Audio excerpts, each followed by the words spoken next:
We need fresh ideas, not old blood, Travis announced at the board meeting, looking straight at me while he did it.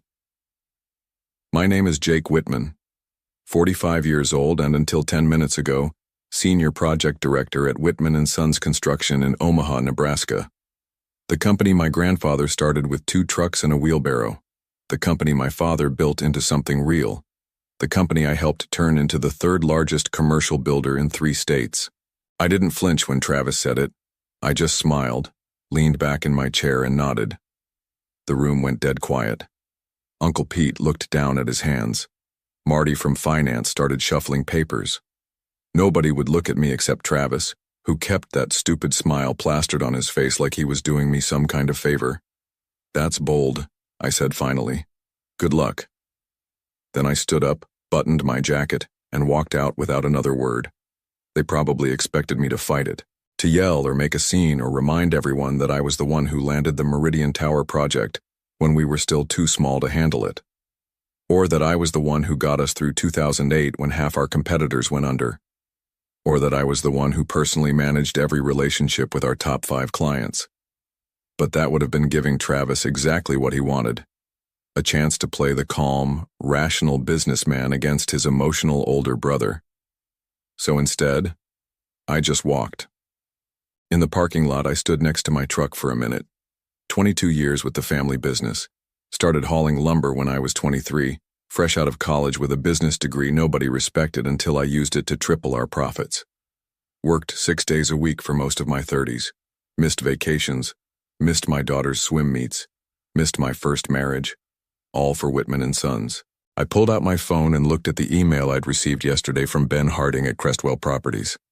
The one confirming they were moving forward with JW Buildworks instead of Whitman & Sons for their new $3.2 million office complex. My new company. My clients. Travis didn't know it yet, but he'd just fired the only thing keeping Whitman & Sons relevant to our biggest customers. He'd been so busy with the banks and the investors and the fancy strategy consultants, he hadn't noticed that every major project for the last decade succeeded because of the relationships I built. And now, those relationships were coming with me. I got in my truck and drove away from Whitman & Sons for the last time. Something told me Travis would be calling very soon. I grew up watching my father build Whitman & Sons. He'd come home with dirt under his nails and pride in his eyes, talking about pouring foundations that would last generations. Travis and I would sit at the kitchen table listening to him tell stories about jobs won and lost, lessons learned. He'd always end the same way. Someday you boys will run this together. Travis is 4 years younger than me, was always the smarter one, at least on paper. Private school, fancy business program at Northwestern, internships with investment firms in Chicago. I stayed local, State University, straight into the family business. My father never said it, but I knew he was grooming Travis for the corner office while I learned the business from the ground up. For years it worked. I handled the projects, the clients, the actual building. Travis handled the money, the growth strategy, the future. We were a good team. At least I thought we were. The crack started about 3 years ago. Small things at first. Travis began excluding me from meetings with the board. Just financial stuff, Jake. You'd be bored. He hired consultants without telling me, brought in new project managers who reported to him, not me. Then he started going to client meetings alone, meetings I'd always handled. When I asked about it, he'd say, "They specifically requested me." But when I'd check in with those same clients later, they'd be confused. "We asked for you, Jake. Your brother said you were too busy." Last year, when our father announced his retirement, I already knew what was coming. The board meeting where they named Travis CEO was just a formality. I sat there nodding, shaking hands, playing my part. What nobody knew was that I'd already seen the writing on the wall. For the past 8 months, I'd been building something on the side. Nothing illegal. Nothing that violated my contract. Just conversations with our top clients about what would happen if I ever left. "You're the only reason we work with Whitman," Ben Harding from Crestwell had told me over beers one night. "If you go somewhere else, we go with you. Simple as that." I'd heard the same from the others. Tanner at Riverview Development, Sophia at Blackstone Commercial, James at Westfield Properties, Victor at Union Square Holdings. Together, they represented over 60% of our annual revenue. I filed the LLC paperwork for JW Buildworks 6 months ago, secured a line of credit, found office space, started discreetly talking to our best foremen and project managers. I wasn't stealing, I was preparing. There's a difference. Travis was so focused on becoming CEO, he never noticed his foundation was crumbling. The morning after I was fired, I went to the small office I'd rented on the west side of town. Nothing fancy, just a reception area and 2 private offices above an accountant's practice. The sign on the door still had the previous tenant's name. I hadn't bothered changing it yet. I'd barely settled in when my phone rang. Travis. I let it go to voicemail. Then it rang again. And again. Finally, I answered. "Jake, what the hell is going on?" His voice had that high pitch it always got when he was panicking. "Ben Harding just called to say Crestwell is pulling all their projects from us. Says they've signed with someone else, someone called JW Buildworks." "Sounds like you've got a problem," I said. "Did you do this? Is this you?" "I secured my future, just like you did." He was quiet for a moment. Then, "These are Whitman and Sons clients. They belong to the company." "No, Travis, they were my clients. I built those relationships. I earned their trust. You thought you were firing a project director yesterday, but you were actually firing the only person those clients actually wanted to work with. This isn't legal. We'll sue." "Go ahead. My lawyer assures me I've done nothing wrong. I didn't solicit them while employed. I didn't take proprietary information. I didn't violate any non-compete because I never signed one. I'm just a builder who's now building somewhere else, and my clients are following me." Another long pause. I could almost hear him thinking, calculating, realizing just how badly he'd misjudged the situation. "Jake, come on. We're brothers. We can work this out." That's when something shifted inside me. Not anger, something colder, something final. "We were brothers yesterday, too. Didn't stop you from humiliating me in front of the entire board. That was business, not personal." I almost laughed. "The family name is on the building, Travis. It's all personal. Look, I made a mistake. Come back. We'll figure it out together." I looked down at my desk where I'd spread out the preliminary plans for the Crestwell project. My project now. "No," I said simply. "I'm good where I am." "Jake, you don't understand. It's not just Crestwell. Riverview called too, and Blackstone. They're all saying the same thing." Now I did laugh. "I understand perfectly. You're calling because you're in trouble, not because you want me back. There's a difference." Dad's going to be furious. That stung, but I pushed past it. He wanted us to run the company together. That was your choice to make, not mine. The silence on the other end stretched out. When Travis spoke again, his voice was different. Smaller. "What do you want? Money? A board seat? Name it." "I don't want anything from you. I've already got what I need." "These clients represent over 60% of our annual revenue. The bank will call our loans if we lose them all at once." "Like I said," I answered. "Sounds like you've got a problem." Then I hung up. I sat there for a long time afterward, staring at the phone. I didn't feel the satisfaction I'd expected. Just a hollow sort of finality. The last tie cut. The last bridge burned. I was completely on my own now. And strangely, it felt right. 3 days after I was fired, Uncle Pete showed up at my temporary office.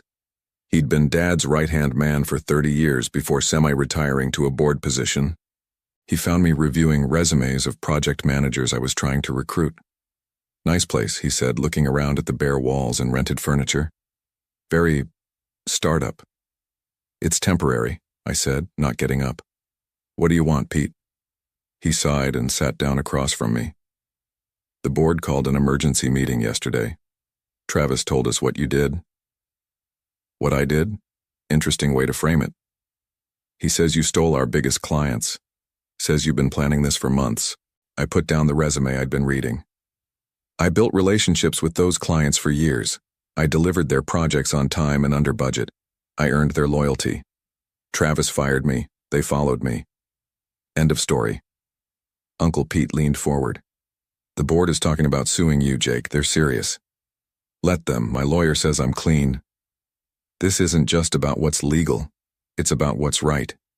Your father built that company for both of you. That landed harder than I wanted to admit. Dad wanted us to run it together. Travis made a different choice. He made a mistake. He admits that. A mistake is forgetting someone's birthday. He ambushed me in a board meeting after months of pushing me out. That's a strategy, not a mistake. Uncle Pete rubbed his face. The company's in trouble, Jake. Real trouble. The bank is getting nervous about our financing. Without those big projects on the books, I know exactly what position the company's in. I ran the operations for 15 years. Then you know this could tank the whole thing. Everything your father built. Everything you built.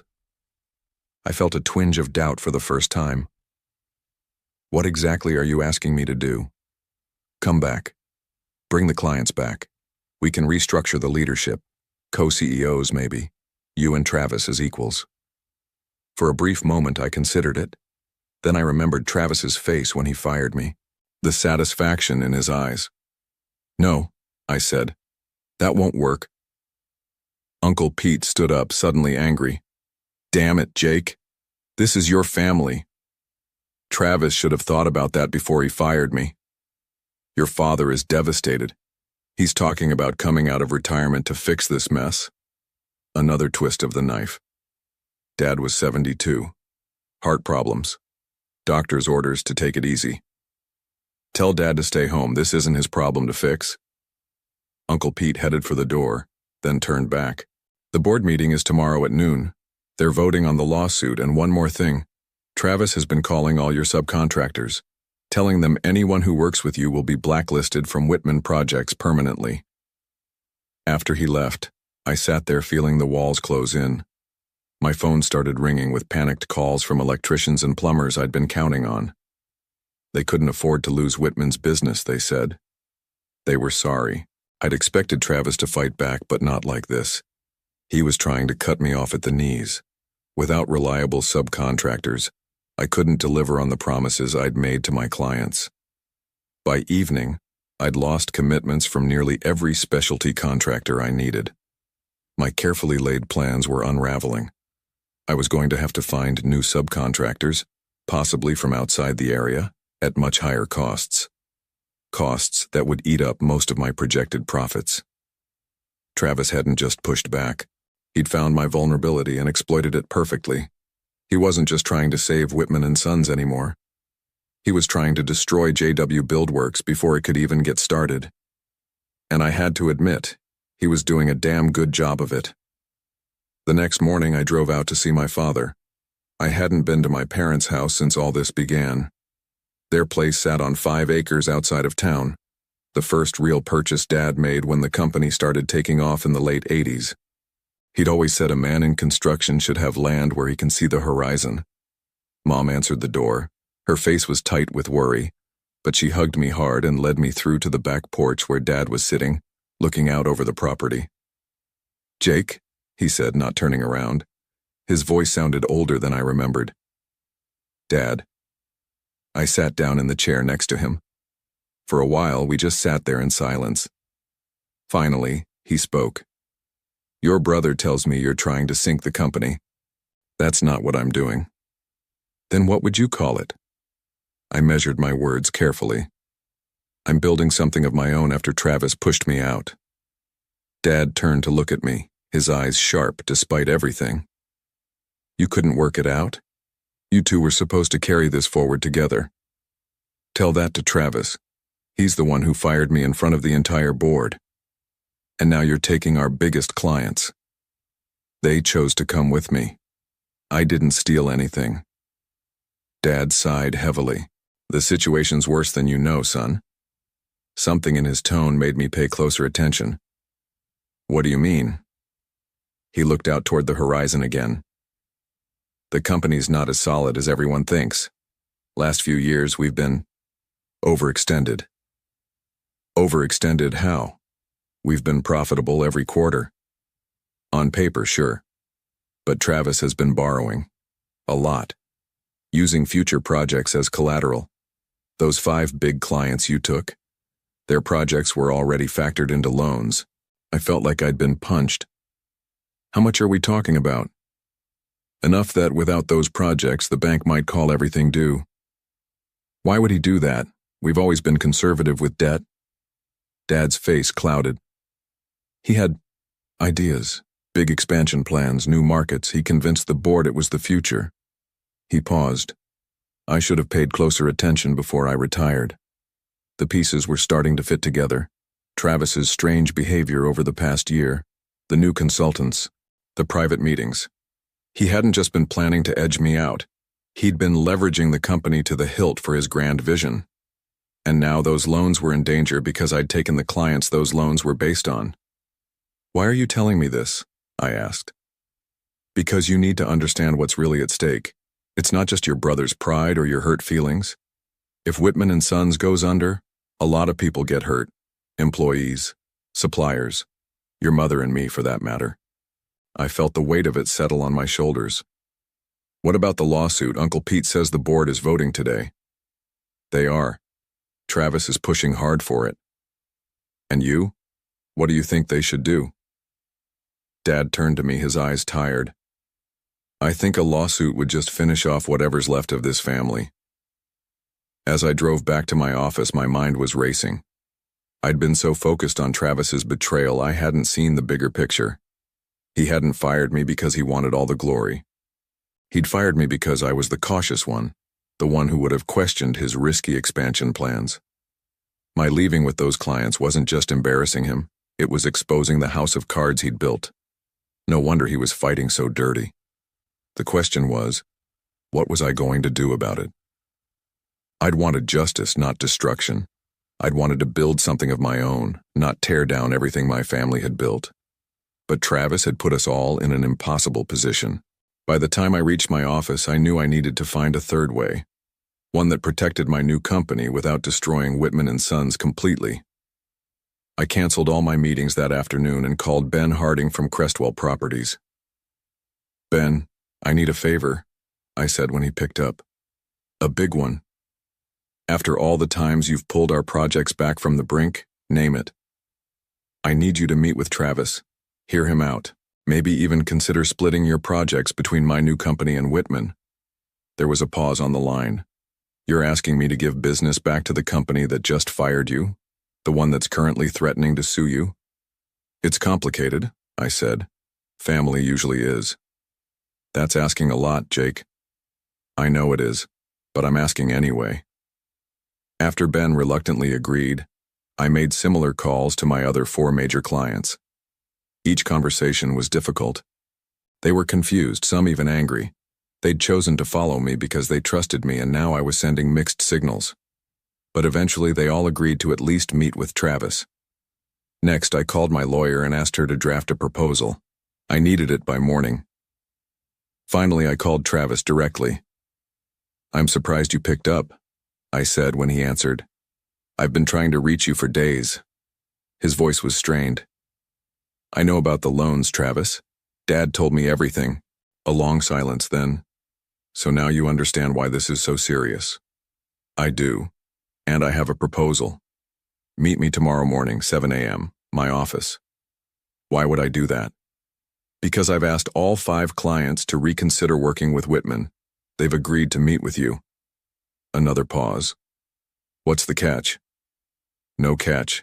Just be there. I hung up before he could ask more questions. That night I barely slept. I kept going over the plan, looking for flaws, for ways it could backfire. By morning my eyes were burning, but my mind was clear. Travis arrived exactly at 7, looking like he hadn't slept either. He was wearing one of his expensive suits, but his eyes were bloodshot, his usual confidence nowhere to be seen. Sit down, I said, gesturing to the chair across from my desk. Why are you doing this? He asked, not sitting. Why offer to help after what I did? I'm not doing it for you. I'm doing it for Dad, for the employees, for the family name on the building. He finally sat. So what's this proposal? I slid a document across the desk. JW Buildworks and Whitman and Sons enter a strategic partnership. We divide the 5 major clients between us. 3 for Whitman, 2 for me. That should keep the bank happy while giving me enough to build on. He skimmed the document, frowning. This says I have to step down as CEO. It does. Dad comes back temporarily while the board finds a new CEO. Someone neutral. And what about the expansion plans? Put on hold indefinitely. The company needs to get its financial house in order first. Travis leaned back, studying me. So you get your revenge after all.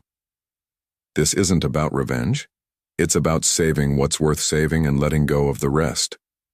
And if I refuse? Then I keep all 5 clients. You default on your loans, and Whitman and Sons likely doesn't survive. Your choice. He stared at the document for a long time. I could almost see him calculating, weighing options, looking for a way out. The Travis I knew would never accept these terms. But the Travis sitting across from me now wasn't the same man who'd fired me with a smirk. This one looked beaten, cornered. The board won't like this, he said finally. The board will like bankruptcy even less. He picked up a pen, hesitated, then signed the document. As he stood to leave, he looked at me directly for the first time. I really thought I was doing the right thing, you know. For the company. I didn't answer. Some things don't deserve a response. After he left, I called Dad to tell him what had happened. Then I called the clients to let them know the new arrangement. By noon, it was done. Not the outcome I'd planned for. Not a clean victory, but something sustainable. Something that could work. Sometimes that's the best you can hope for. 6 months later, I stood on the construction site of the Crestwell office complex. The steel framework was rising against the sky, concrete floors already poured for the first 3 levels. My project. My company.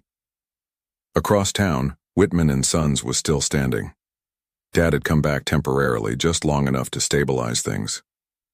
The new CEO, a no-nonsense woman with 30 years in construction management, was slowly rebuilding the company's reputation and financial footing. Travis had left Nebraska altogether, took a job with a development firm in Colorado. We hadn't spoken since the day he signed my proposal. I heard footsteps behind me and turned to see Ben Harding approaching, hard hat in hand. "Looking good, Jake," he said, surveying the progress.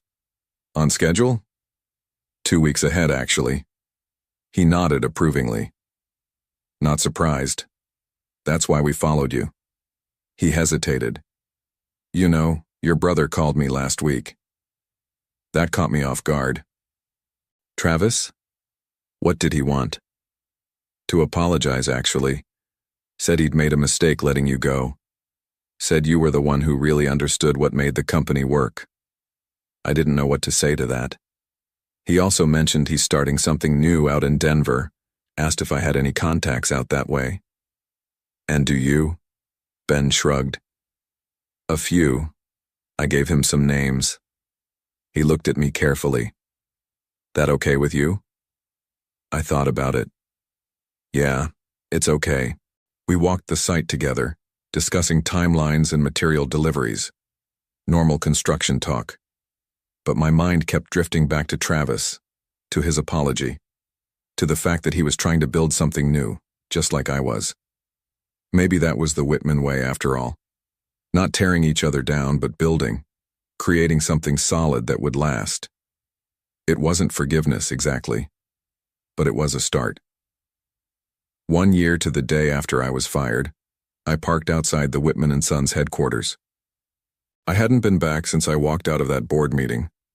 The building looked the same, but the company wasn't. They'd downsized significantly, focused on smaller, more manageable projects. No more grand expansion plans.